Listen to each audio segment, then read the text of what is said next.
My dear friend, Mr. Peter Kurz, Mayor of Mannheim, Mayor Tang Sawyer from Izmir, Turkey, city leaders and partners, colleagues, friends, ladies and gentlemen. I am pleased to address you today at the launch of the Renaissance Now, a new movement that brings us all together to discuss, address and resolve critical challenges that face our societies and our planet today. In the past 18 months, whether we live in the biggest city or the smallest village, we realize that our lives are interconnected. The key lesson here is that no person is an island.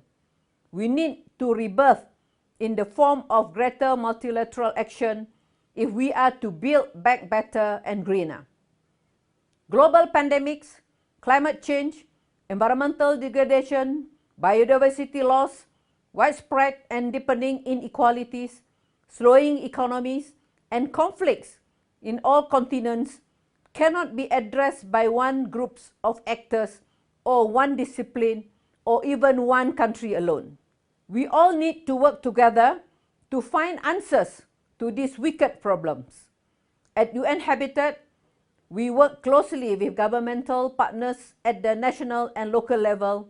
We join hands with the private sector, professional, civil society leaders, community and grassroots representatives to localize the SDGs and implement the new urban agenda to develop sustainable cities, resilient societies, and inclusive communities. The Renaissance Now idea and initiative is urgent and fundamental to our common future. Let us join forces and put our heads together to build a better and brighter future for all, leaving no one and no place behind. Thank you.